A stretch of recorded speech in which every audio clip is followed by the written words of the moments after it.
Hi, my name is Mark Levy. Consultants and other thought leaders hire me to increase their fees by up to 2,000%. On today's Dov Baron's Leadership and Loyalty Show, I'm going to show you or talk to you about some of my very best secrets on how I differentiate businesses and differentiate books and speeches and all that. So you're going to get it on today's show. Stay tuned. Congratulations! You are tuned into Dov Baron's Leadership and Loyalty Show, the #1 podcast for Fortune 500 executives and those who are dedicated to creating a quantum leap in leadership. Your host, Dov Baron, is the founder of FullMontyLeadership.com. He's an executive mentor to leaders like you, a contributing writer for Entrepreneur Magazine, CEO World, and he's been featured on CNN, Fox, CBS, and many other notable sites. Dov Baron is an international business speaker who was named by Inc. magazine as one of the top 100 leadership speakers to hire. Welcome, dear friends, fans, and fellow aficionados of leadership excellence. Thank you for joining us here on this episode of Dov Baron's Leadership and Loyalty Tips for Executives, part of the Full Monty interview series, where today we're going to look at, are you earning your true value? And if not, why not? If you're a new listener, a new viewer to the show, thank you for joining us. Strap yourself in. We're about to go full Monty. If you're a regular listener, regular viewer, thank you. Thank you so much for sharing the show with everybody you know. Because of you, we've become the #1 podcast globally for Fortune 500. On top of that, we're honored that we've been cited by Inc. magazine as the #1 podcast to make you a better leader, and GNA cited us as the top 10 podcast for HR pros and managers. So thank you again for sharing the show with everybody you know. And remember, we always need your help in staying relevant, so get yourself over to iTunes, rate, review, and subscribe to the show. All right, let's strip it down and dive right in. Watching and listening to the show, you're either a high-level executive, an entrepreneur, a sales leader, or a leader in some capacity. And as such, there's likely been times when you've questioned your own value. Maybe you've worked somewhere for a while and you felt like what you do isn't truly valued. Maybe you thought, maybe you're a coach, maybe you're a consultant, maybe you're a thought leader. And when somebody asks you your fees, it feels so uncomfortable that you can't bear it. And as a result, you spit out some amount that's far less than you should be charging. Now, what if inside of you there's some genius that if you could, maybe you even occasionally bump into it, but you don't know how to access it all the time. What if you could, and what if that part of you is the part of you that actually knows how to raise your value? Well, if any of this rings true for you today, then I've got someone for you that is going to blow you away and you'll really need to want to pay attention to.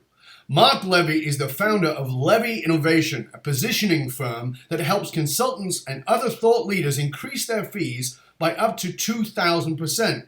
His clients include CEOs of major brands, a former head of the strategy unit at the Harvard Business School, and famed speakers like David Meerman Scott, and you might have heard of this guy, Simon Sinek.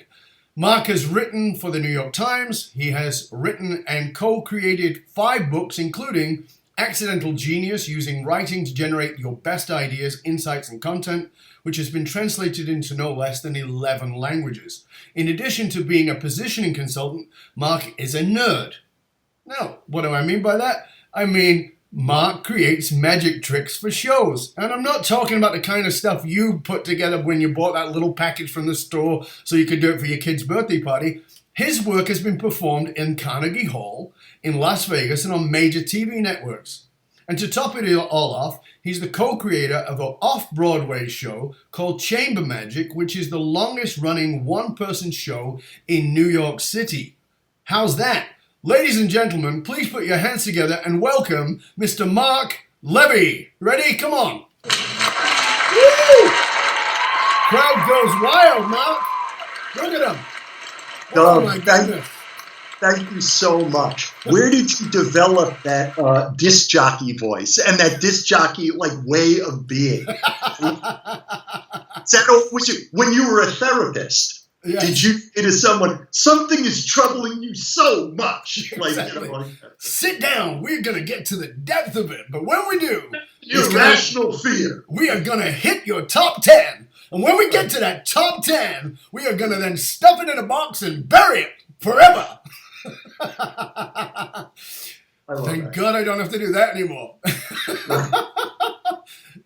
So, anyway, I'm honored. I'm proud. It's great to have you here, mate. By the way, I just want to get this out of the way. You also look to me like Tom Jones. Oh, Has anyone ever said that to you? I've never heard that before. My God. Really? No, I'm kidding. I used to do that all the time. Oh, is that true? Yeah, I used to get it all the time. I'll tell you a funny story. Walking through New York City, through Manhattan. Now, if you look at old pictures of me, my hair used to be down here and ringlet curls. But in the last 10, 15 years or so, my hair was sort of short. But I have curly hair. So my hair looked like Tom Jones did in the 80s. And I walked down the street, and I was in Manhattan, walking down the street. This guy walks past me. I smile at him. I smile at people when I walk past them. I smile at him. He smiles at me. He walks by. And then he turns around and he says, "Hey." And I go, "What?" And he goes, "You're that guy." And I'm go, "What guy?" And he goes, "Tom Jones." I go, "Mate, you know that's an insult, right?" And he goes, "No." And he said, "Why?" I said, "Tom Jones is 20 years older than me. My mom's panties used to get wet for him." He's like, no, I mean, like when he was young. I said, "Too late, mate, too late." Right. I don't know that I look like Tom anymore, but I can see when I look back at old pictures, I can see why people would say that. I'm glad I wasn't the only one, because I've been very disturbed at my... No, I find it interesting that you say it now, because I guess I don't see it now. But Tom was a handsome lad when he was, now he's a bit, he's a bit like one of those Apple ladies.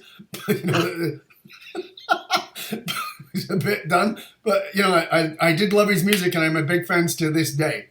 So I will take it as a compliment. Thank you, Mark. That's how it was given. Thank you, sir. Thank you. So let's start at the less obvious. Magic. I mean, you've got this positioning company. You're obviously an incredibly bright guy. You write for all these great outlets. You've written books. You've got books translated into 11 languages. You work with high level what the hell has that got to do with magic? Was that just some hobby that became, what is it? Well, I started to first love magic when I was 4 years old. And so since then, I was really into magic up until I was 17. And then when I was 17, I just fell out of it. You know how, like with hobbies, you just one day love them and the next day you don't? Yeah. And I kind of abandoned magic for like 17 years. And when I was 35 or so, I just picked it up again, like just out of nothing. And I ran into David Pogue, of Max for Dummies and the New York Times, and and David and I, we both loved magic, so we said, "Hey, let's work on a book together," and it became Magic for Dummies. Really? And so the reason why I bring that up is because whenever something happens in my life, and with I'm sure with a lot of your listeners, I always try to make it like part of my larger life. Right. So like even if it's a hobby, if it's a sideline, if it's just like some kind of love, I can't just let things be. It's like it can't be minor. I try to take everything and blow it up into the largest thing it can be. See, I have no understanding of that. There's no part of my personality that's that way at all.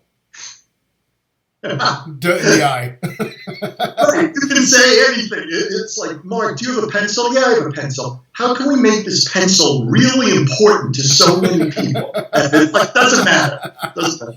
But it's one of the things that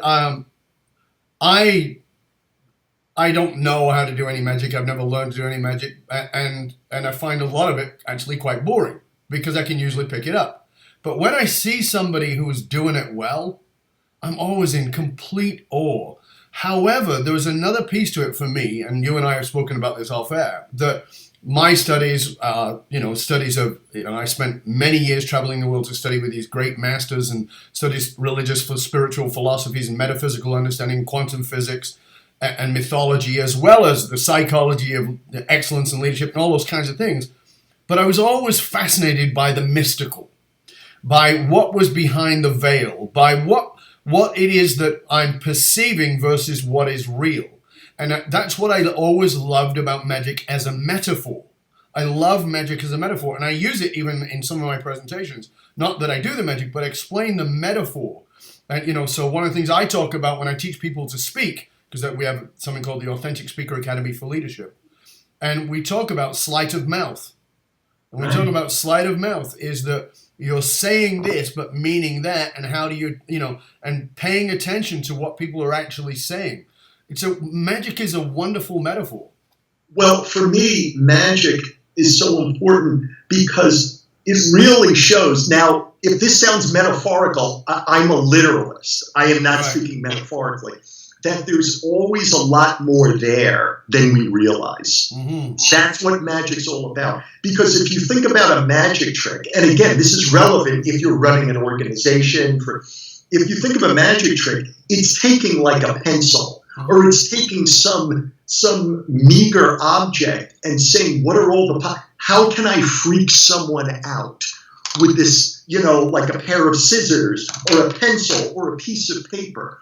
What could happen here that would command the attention of 5,000 people and would blow them away and get them speaking about it? Mm-hmm. So it's the same thing on the weekends. I don't know if you and I talked about this off air before. What I do on the weekends is I go around and I visit. This is just for my own amusement. I go around and I visit abandoned amusement parks, and I go into like abandoned World War I tunnels, like on World War I bases, and I walk 100-acre sunflower mazes, and I try to get lost in them, and I visit just all kinds of scientific relics and historic relics, and I do freaky things, installation art and whatnot. And it's always what is the story of this thing in front of me? Like I'm just seeing a cracked piece of concrete in this building. What was this thing built for? Why did they choose this material? Who were the people here? What was the situation like around it? Why did it work? Why didn't it work? And I promise you, this is not me being like a speaker talking to you. This is not me trying to be interesting or something. This is just what a magic mindset is about. I just look at anything and I say, who's involved with that? What's involved with that? It's like when I'm positioning people, right? I'm a positioning consultant. I help them come up with the big, sexy idea of their business. So I'll say things, oh, who's your ideal audience? How is your ideal audience different from all the other audiences out there? What can a member of your ideal audience do after working with you that they couldn't do before working with you? And it's just this train of thought. I stopped there, but it's hundreds of questions long because there's stuff there that we're just not seeing, but it's actually already there. Yeah, but I think that's one of the interesting pieces because one of my lines is this. None of us are objective in our subjective reality. And I think that's one of the great reasons that people employ people like you, they employ people like me to bring us into work, is because I've done work with people who are billionaires, and I go, I've never had $1 billion. Let's get that up front. Never had $1 billion. So you have $1 billion problems I've never had. So, but what I do know is I have an objectivity you will never have. A, because I'm not you, and B, because I've never had $1 billion. And this is an important piece, is that I can see what you cannot see. And I think that's a truth with all of us. And that's what I love about what you're doing with the positioning piece, because one of the things I talk about in helping people understand their value is this piece around unconscious competence and the devaluing of it as common knowledge. And what I mean by that is that very often someone will say, but everybody does that. Everybody understands that. No. It's so common to you. You think it's common to everybody else. And what I'm guessing you're talking about here is that piece of hold on a sec, you don't see the value of this. Walk us through a bit of that if you could. Well, right. When I'm interviewing people trying to come up with their big sexy idea, one of the things I'll do is I'll ask them questions that I try to get them to see their world anew. Mm-hmm. And that's, again, it sounds like, oh yeah, we all try to.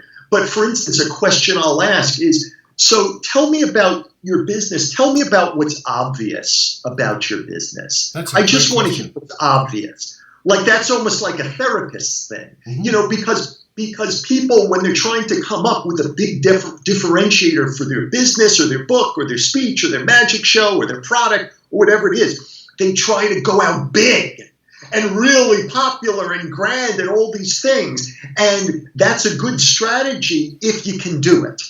But if you can't do it, it's going to keep you stuck in, like, for instance, when I speak with a lot of consultants and we talk about the benefits that they might position themselves around, they're always positioning themselves around the biggest benefit possible.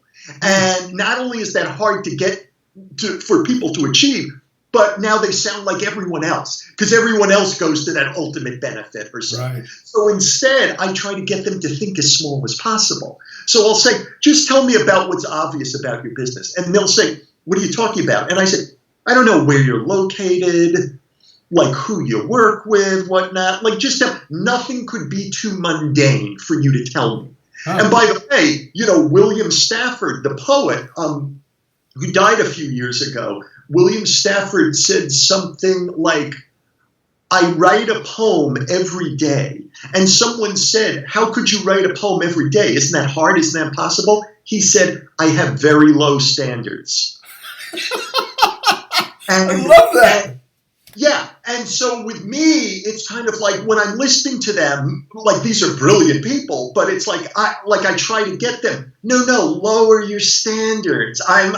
We're not there yet. Just lower your standards. And so, by the way, sometimes in talking about what's obvious about their business, they come up with something great. I remember years ago, I was on stage in front of a bunch of people who own computer stores. Like it was like 1,000 people. And I was leading them through an exercise, and I said, what's obvious about your business? Write it down. And then I said, all right, second part of the exercise, I want you to take each idea that's obvious, just as a game, and look at the idea and say, why would someone do business with me because of this obvious fact? And just go through the whole list. And some of the facts you might spend 3 seconds on, and others you might spend a minute on. Anyway, when I asked people for if they had any revelations, one guy stood up and he said, interesting. He said, my store is in wherever it was, whatever state it was. He said, and when I wrote down what was obvious, I wrote down there are 3 owners. I'm one of 3 owners. So I wrote down there are 3 owners. And I didn't think anything of it because it's just ordinary stuff. It's like, where's this store located? He said, but when you had me look at each idea and say, why should you do business with me because of it? He said, I realized that my computer store is the only computer store in my gigantic city where there is always an owner on staff. Like there's always someone there in the store who is skin in the game, who, if the customer's happy or not happy, it's their wallet that's affected. So he said, I should be advertising. You can go to one of the other places and go to a clerk who's working in the computer store today, and the next day they'll work in the movie theater or in a fast food restaurant. But my store, there's always someone with skin in the game whose livelihood is predicated on making you happy. Brilliant. You know what I mean? That comes from obvious. Yeah, that's brilliant, though. That is so, like you said, it's that simple, obvious. As Moshe Feldenkrais said, the elusive obvious.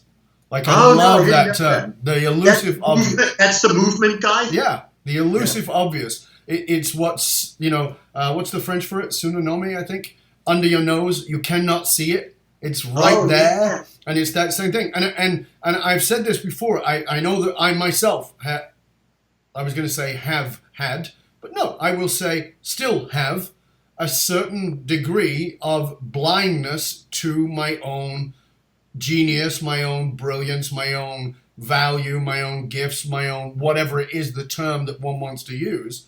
Because your own Tom Jones-ness. My own Jones-ness. Right.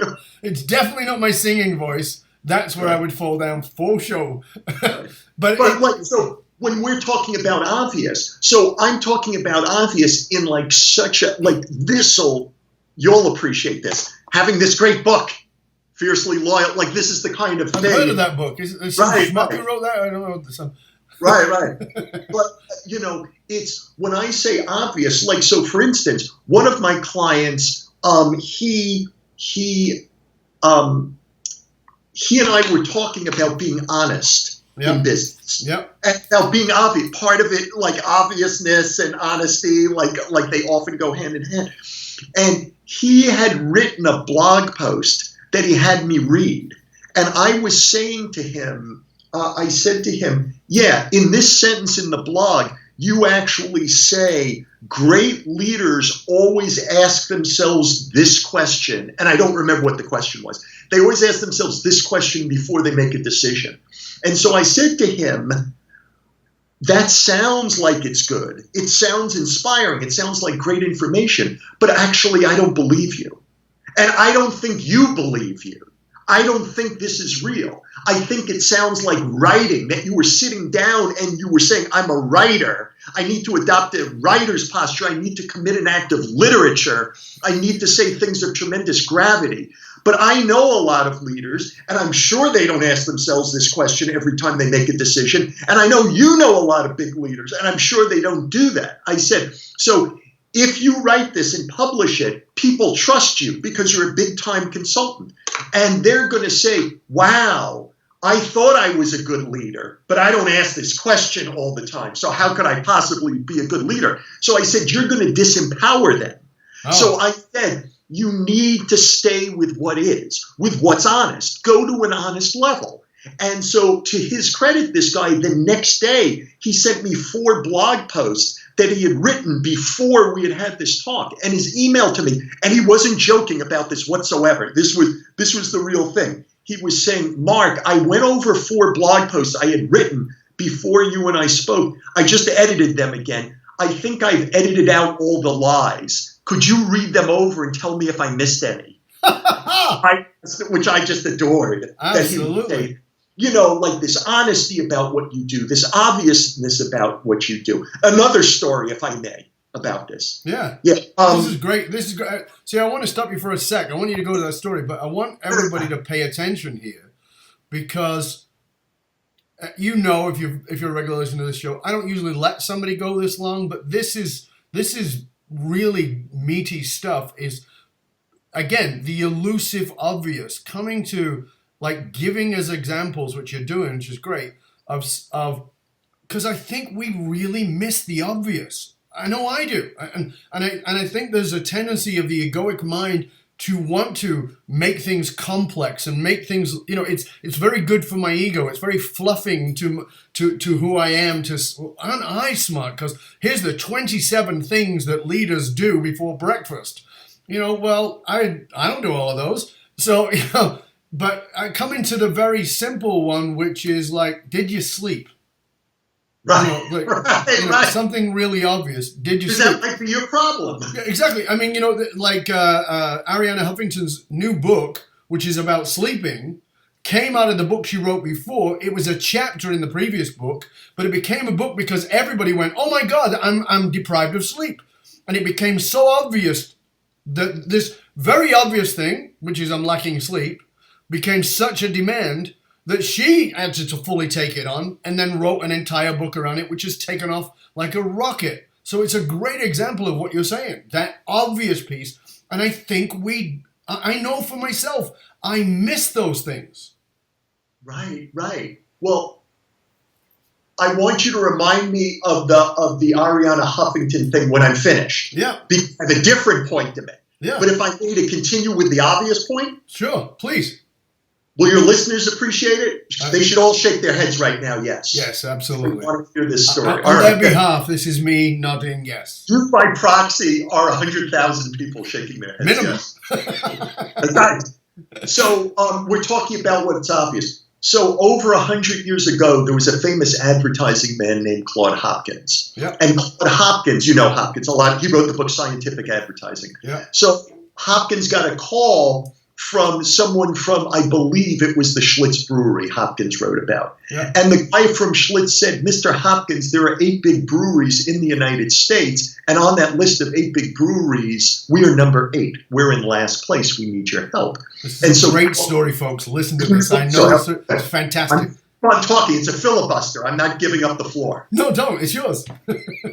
So, the guy said, Mr. Hopkins, on that list of 8, we're number 8. We're in last place. We need your help. So Claude Hopkins, the famous advertising man, said, I'm sure I can help you, but in order to help you, I'm going to have to take a tour of your brewery. And the guy from Schlitz said, Mr. Hopkins, we don't think you're going to find anything if you tour here, but if it's a condition of working with you, of course, it's easy enough to accommodate. Come here from Chicago where you live to Milwaukee, and we'll give you a tour. So Hopkins jumped on the train, went to Milwaukee, and he went to the Schlitz brewery, and what he saw astonished him.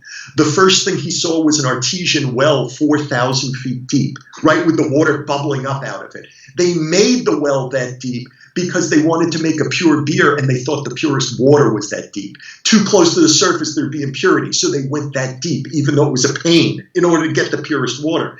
Then they showed him a machine that triple steam cleaned every bottle before they poured the Schlitz into it. Again, pure water, pure bottles would make a pure beer. Then they showed him underground, like in some kind of safe. They showed him in a petri dish or something. Hopkins doesn't say what the container was, but they showed him what he's called a single mother yeast cell. It was a single yeast cell that it had taken Schlitz brewers and scientists 1,014 experiments to make. This cell that Hopkins was just like a foot away from, it had the taste that Schlitz wanted replicated in every bottle of Schlitz beer that had ever been made or ever would be made. It was the great-great-great-great-grandmother of every bottle of Schlitz ever. And so Hopkins was freaking out. Or whatever the, like 1905 version of freaking out is, whatever they did back then. I don't know what they did. I'm feeling a little chuffed. I'm feeling quite chuffed with this. He had the vapors or something, exactly. So he was freaking out, and he said, oh my God, this place is a wonderland. Like, why aren't you telling everyone about these wonders? And the guy from Schlitz giving the tour said, Mr. Hopkins, you don't understand what's at all.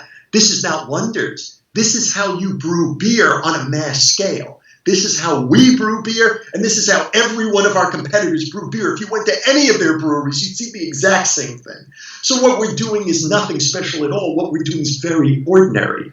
And Claude Hopkins, the famous advertising man, said, well, yes, but the public doesn't know that. Right. So Hopkins proceeded to write a list of long advertisements or advertorials or detailing everything he saw, the triple steam clean bottles, the mother yeast cell, the 1,014 experiments, the 4,000-foot artesian well, that and all other things he put in these ads, and they ran them in places in newspapers and magazines. And in a short time, Schlitz went from number 8 to being tied for number 1. So to me, that is the story of what is ordinary or obvious to you could be extraordinary to your customer if they only knew about it.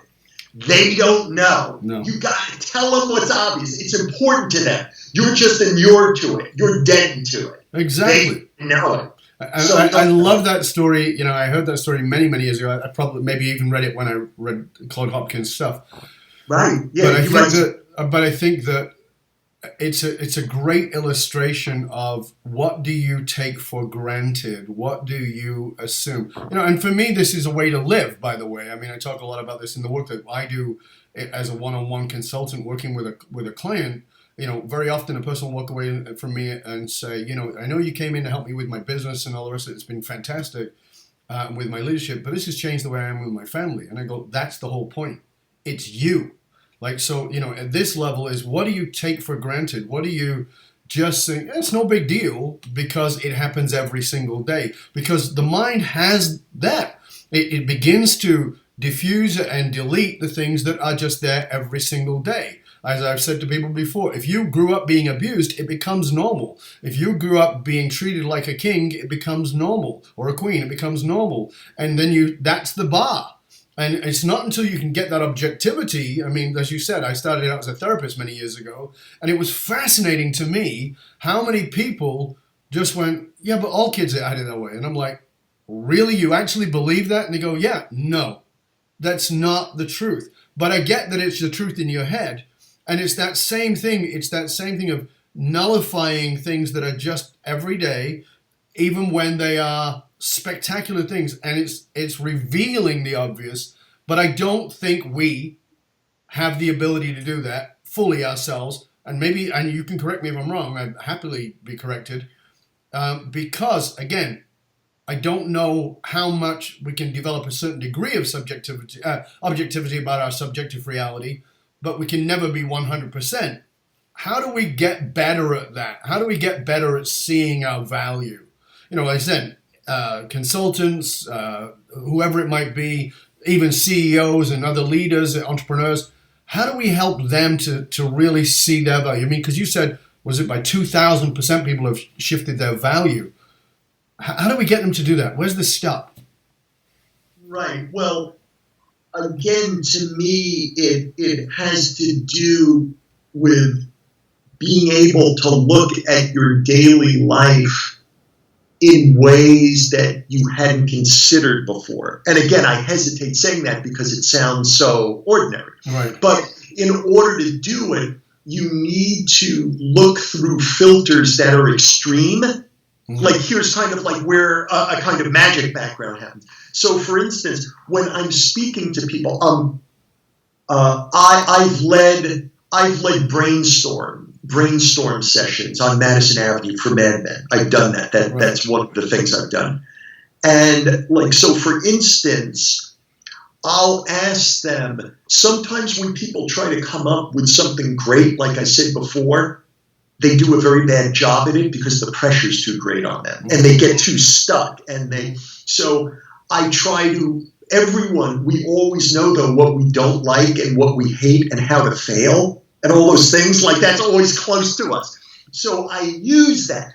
And so I'll say things like, okay, I want to talk about, you guys need to create an ad campaign for product X. I want us to look at all the ways that you can screw this up. So let's brainstorm. You're not going to use any of these things, right? I just want to say that. But I want to do it. I said, so what are all the ways? So what would happen in a campaign where you would go insanely over budget? 100 times over budget. Let's hear from you. Blah, blah, blah, blah, blah, blah. Okay, great. How could you make a campaign where you would be sued right and left? A litigious campaign. Let's hear from some of the things. Okay, great. How about a campaign that's dangerous, just out of your mind dangerous, physically dangerous? Let's hear from some. Oh, yeah, we could fly a hot air balloon between the buildings in Manhattan with advertisements. We could have a launch party in an abandoned subway station where the little girls who would be buying the product would have to walk along the track, and break through with picks into the wall and, past mole people and all kinds of things, but sometimes from that stuff, the good, interesting, positive stuff comes up from it. Right. And so you see the value that way. I don't know that that's a good answer, but to me, if you don't see the value of what you're doing right now, you kind of always need to surprise yourself into it. Surprise yourself into it. You need to study things in a way that you hadn't studied them before. So for instance, when I'm coming up with someone's big sexy idea, the differentiator, a very common way for me to do it is to ask them the question, in what ways are you the perfect person to be doing the work you're doing? Right. In what ways are you the perfect person? The perfect person. Mm-hmm. And so there's a lot of different ways to answer that question. But invariably, one of the most important is to talk to people about their backstory. And you all know, everyone knows what a backstory is. It's the story that shows you were born to do what it is you do. Or even if you weren't born to do it, in life somehow it's become so important to you that it's almost a mission of yours, that you do it, even if you didn't get paid, you would almost want to do it. And so I try to get people to figure out what their backstories are. I give them examples of backstories or so, but I always, within your backstory is you often get the means to look at your life in a different way if you say, what is my backstory really about? So if I may, I'll tell you a story. Yeah, please, because I want to make sure that our viewers, our listeners, I'm not sure that everybody will have the same subjective meaning for the word backstory. So I want to frame that first by saying, here's what it means. Because somebody will say, well, you say my backstory. Do you mean where I was born? Do you mean what I did as an apprenticeship? Do you mean, my first job, my first girlfriend? What is, Right. I'm talking, and I'll give you an example to explain it perfectly. Please. But I'm talking about the story that shows why you do the work you do. And it's not like you're just doing it to earn a living, that you're really trying to do something meaningful in the world. Mm-hmm. So here's the story. I can even give you a couple of stories. Thank you. It's super important. The point's super important. So over 10 years ago, I got a call from a man named Bill Treasurer.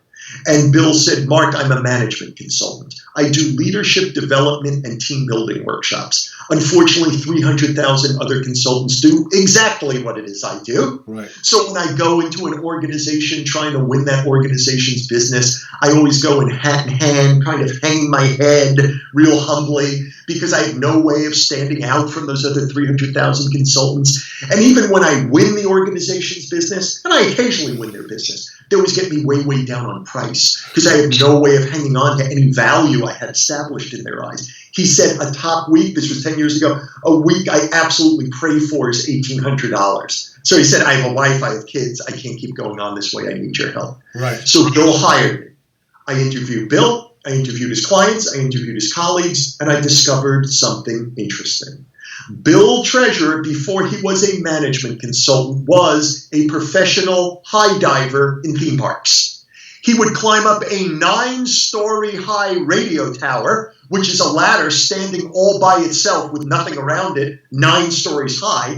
Imagine climbing up a 9-story high ladder. When he got to the top of the 9-story high ladder, he would spray his body with gasoline. He would light himself on fire, and he would dive 9 stories into water.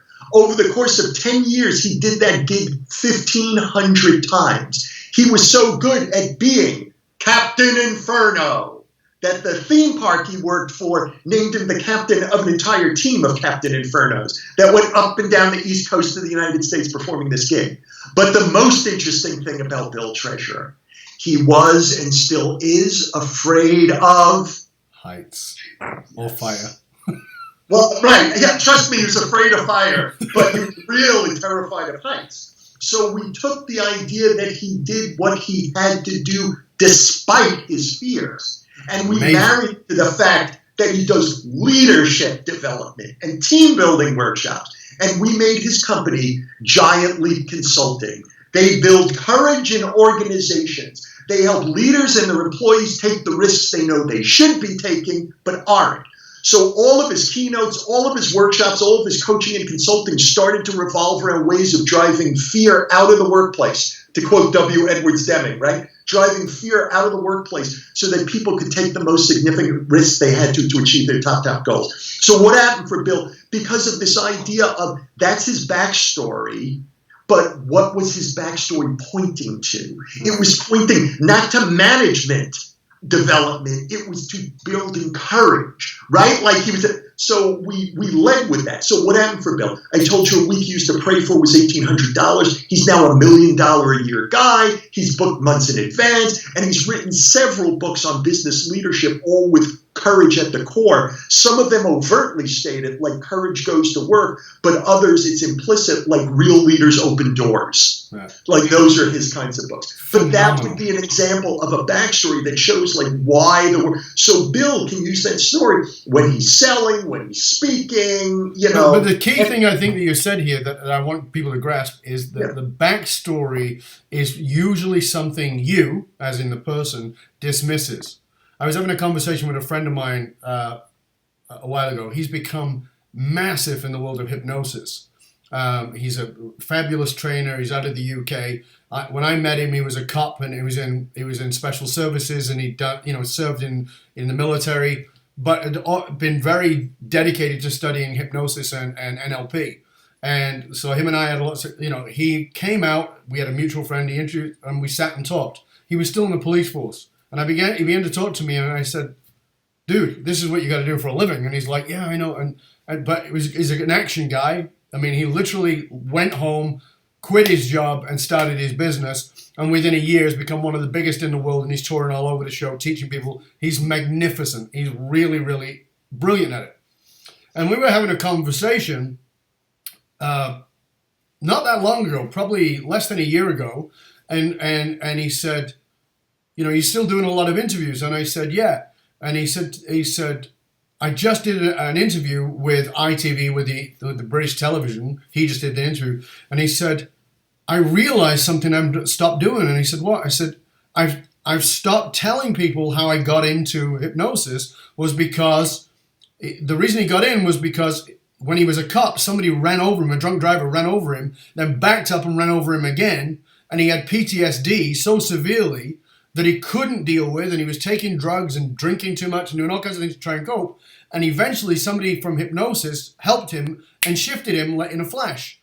And that's what got him going, and that's why he became, and he goes, and what I realized is I had dismissed it. And he said to me, how often do you tell the story of your fall, Dov? And I said, not very often anymore. And he goes, do you know that that's what people want? And I said, I don't believe that. And he said, why? And I said, because there's no value in it for them other than the entertainment of at least it wasn't them that fell off a mountain. And he said, yeah, but that's the hook. And I went, huh. And he said, what's the story in there? And I said, well, I actually tell the story from stage. And he said, what is it? And I said, that was what actually brought me back to my purpose. It was the brush with death that actually had me go, my ego is great. I'm doing really well. I'm succeeding in all kinds of levels, but it's all bullshit. When the feces hits the fan, you're going to have to look deep within. And that's what I did. And that is really the basis of my work. And he went, that's why it's an important story. So it's exactly what you're saying. I had dismissed something that would be massive to another. That's it. Well, and by the way, that's exactly right. I have countless stories about people's backstories and how their business, they amplified what the main idea of the business is or even change. Just really quick, a friend of mine, Michael Katz, he had a client who she was a leadership consultant, but she also, along with being a leadership consultant, she had 2 long-term chronic illnesses, for decades, that she had to deal with. But she was a leadership consultant until they took her backstory, the idea of doing this, and they led with it. And she changed her consultancy to she helps people in organizations now to thrive even when they have chronic illnesses. You know what I mean? In other words, not just a regular leadership consultant anymore. It's like, if you have chronic illness, you still need to thrive in work. I'll show you how. Within months, she was on the cover of the Wall Street Journal. Sam Donaldson interviewed her. She wrote a book. She was in, all these things. It's like your backstory can substantiate what it is you're doing, but it can also show you that, that certain something that you might need to be doing differently, just a different way to do it.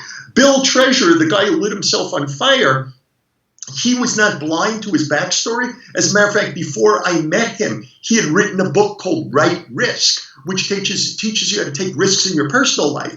But it's just that when I saw that book, I said, Bill, I don't think that people, a lot of people don't look at what it is they're doing as risk.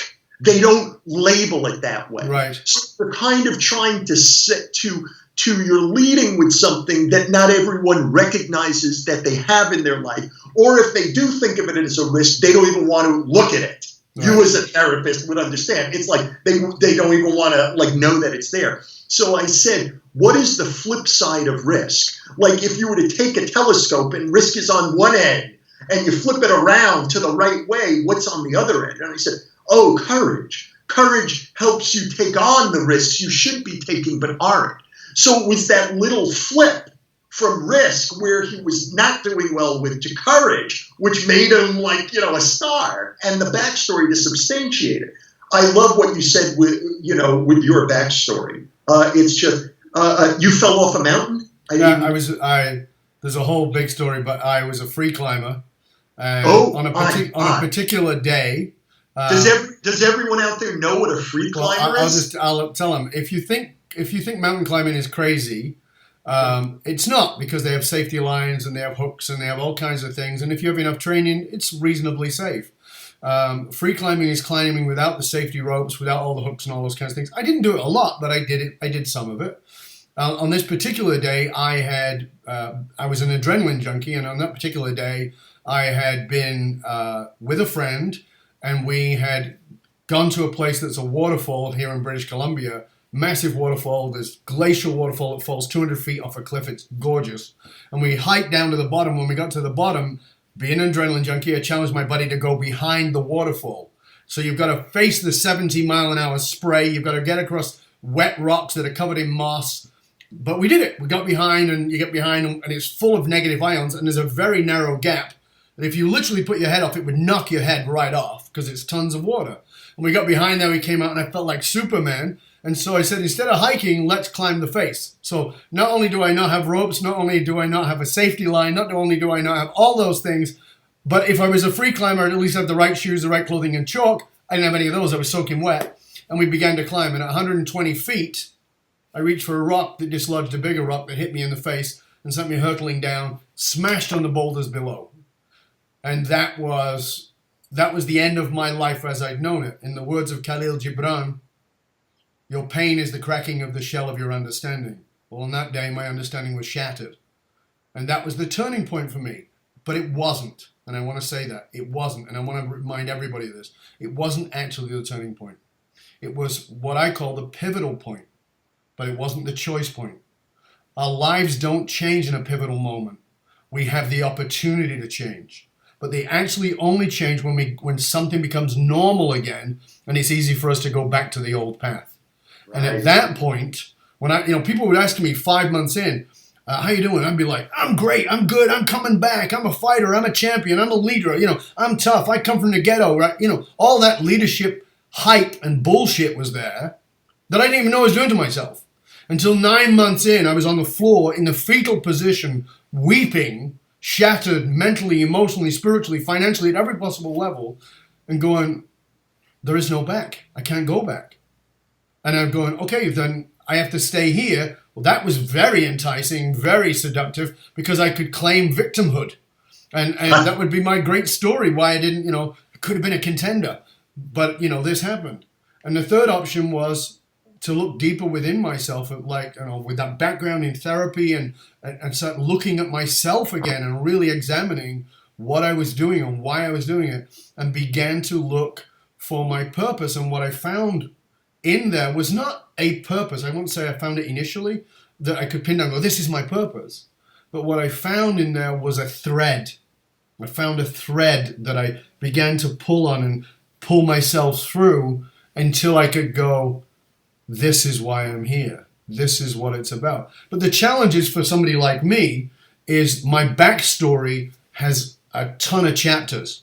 So there's that one. There's the fact that I was a therapist. There's the fact that I was born in poverty in a ghetto. There's the fact that I left my country of origin at 21 years old and traveled the world to study with spiritual masters. The fact that I ended up studying a bunch of stuff that is really weird and random for a lot of people. The fact that I was in businesses and ran businesses in Canada, the UK, and Australia. So I think that a lot of the time that also becomes the problem. I've got too many backstories.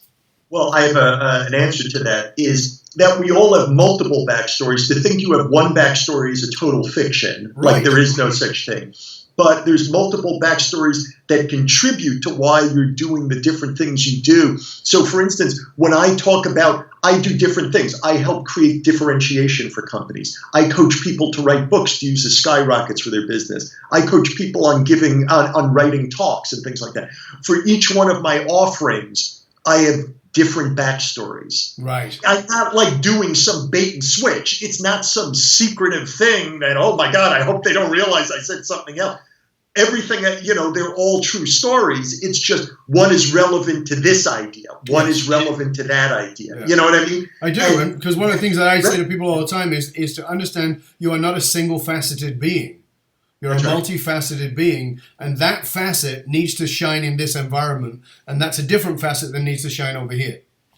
Well, right. I mean, and the fact that people are multifaceted, they're sometimes embarrassed by that today. This is a common talking point of mine when I talk about positioning.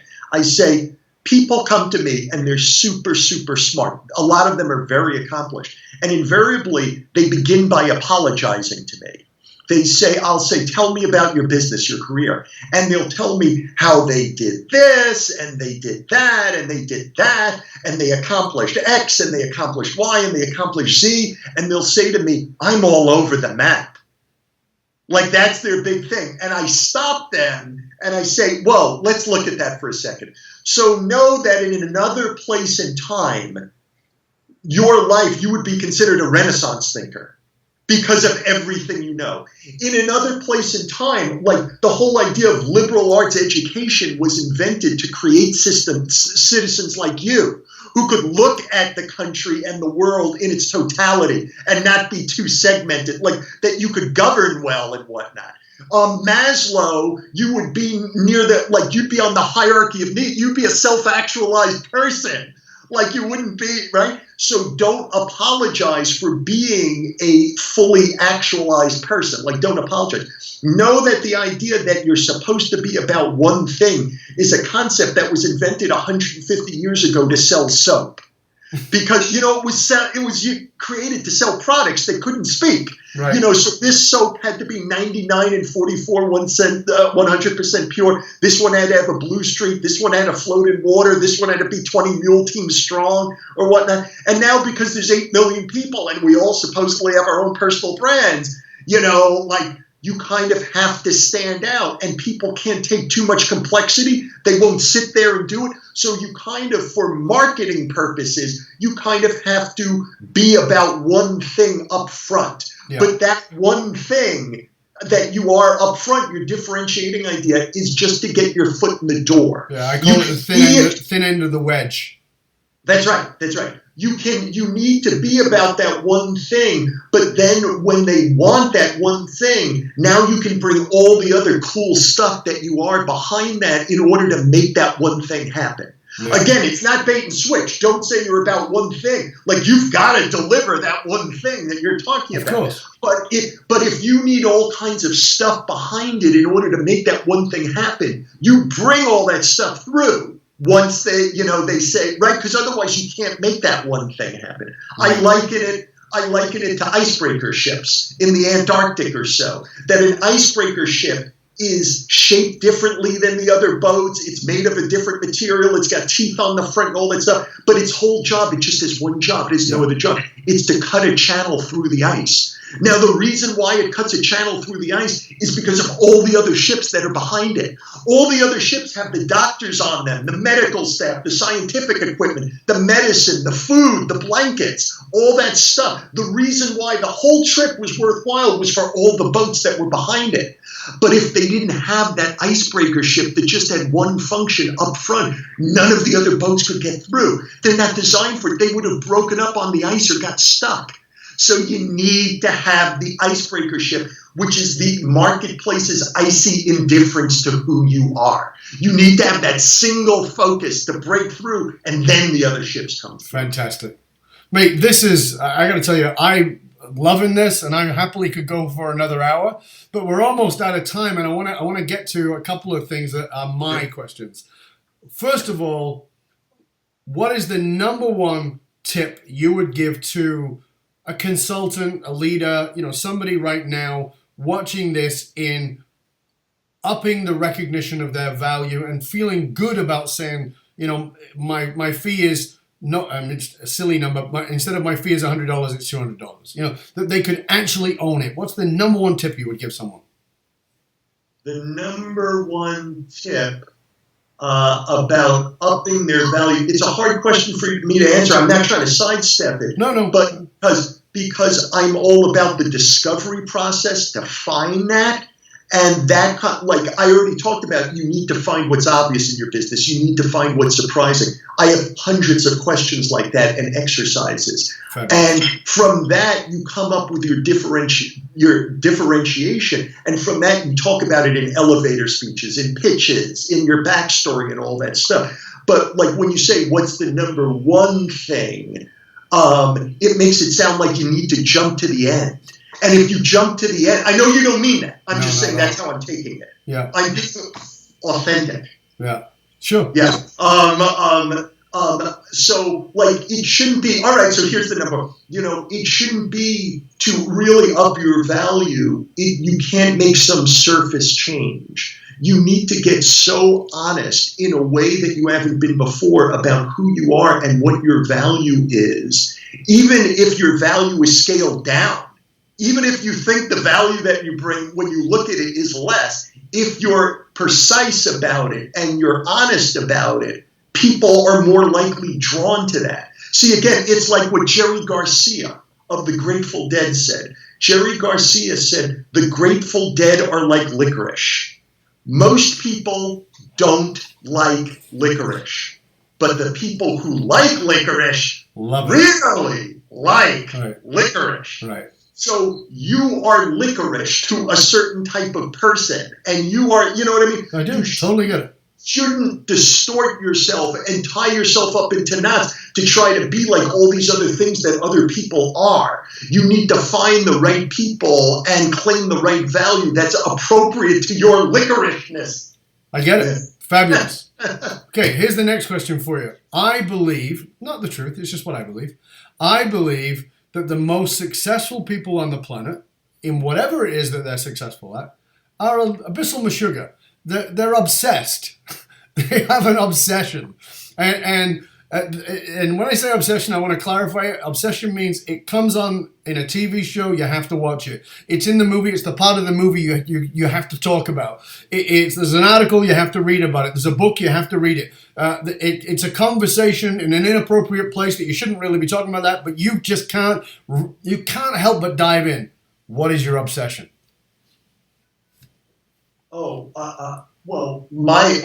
This is so easy for me to find.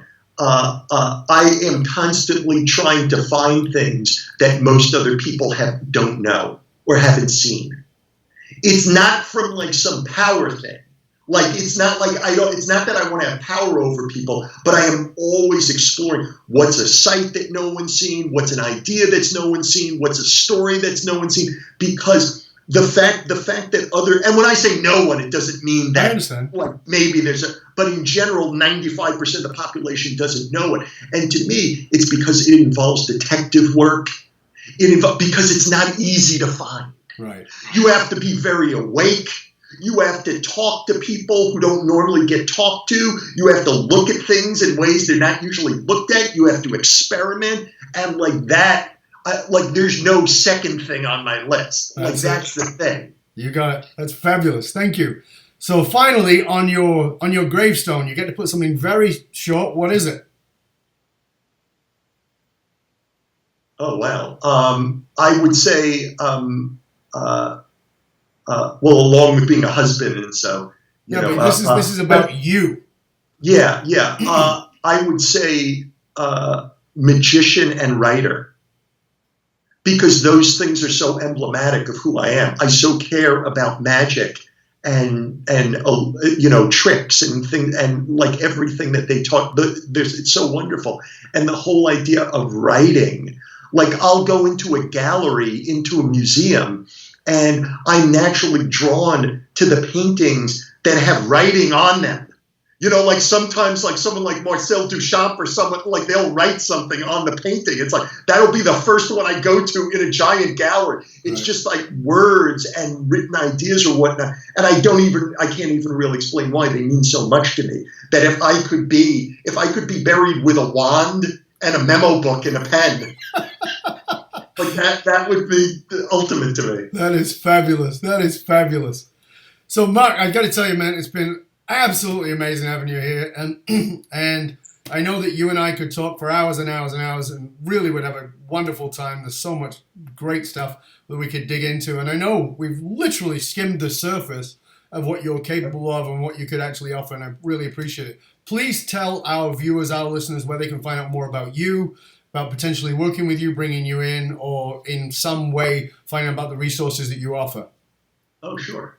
And just to let you know, I have about 5 more minutes of material. We've actually used almost all my material that I have. Yeah, sure. Okay. So it's good that we're ending right now. No. So again, I'm Mark Levy. My website is Levy, Levy Innovation with no S at the end, levyinnovation.com. And you'll see videos of me there and like free ebooks, things like list making as a tool of thought leadership, which is a free resource there where it teaches you how to look at your business from dozens of different angles so that new ideas just pop out for you. And you'll see me on that, my emails there and my phone number and whatnot. And people hire me to position them around a big, sexy idea, a big differentiator for their business, for their speeches, for their books, whatever it is. And I also coach them on writing those books and delivering those speeches. Fantastic. So that's my whole bag right now. I appreciate you asking me that. Absolutely. And again, thank you so much for being with us. It's been a true honor. I've loved it. And I know that you and I are going to have a lot more conversations moving forward, and I'm excited about that. And I want to also thank you, dear listener, for tuning in, for taking the time. I say to you all the time, and I'm going to keep saying it to you, please don't listen to this show. Use it. Don't just have it playing in the background. Stop, take notes, pay attention, go back, listen to some of the questions that Mark put forward to you and write them down and ponder them and think about them and write the answers and then write another level of the answer and dig into yourself, because this is really valuable. I loved it. I got tons out of it, and I hope you did too. And remember, the research consistently shows that the companies that get to the top and stay there are the ones that are purpose-driven. If you're truly serious about having a laser beam focus about your company's purpose and building a culture of high-performing, highly engaged, fiercely loyal individuals who become leaders, then reach out to me, Dov Baron, through fullmontyleadership.com, where we provide the essential leadership skills for today's good leaders who are committed to becoming the great leaders of tomorrow while growing their people and growing the bottom line. fullmontyleadership.com, providing you the concrete soft skills to get you and your organization to the top and keep you there. Why? Because you can't outsource authenticity. Till next time, this is Dov Baron, fullmontyleadership.com, saying, stay curious, my friend. Stay curious about what's underneath, what's obvious that you're missing. Till next time, this is Dov Baron, and I am out.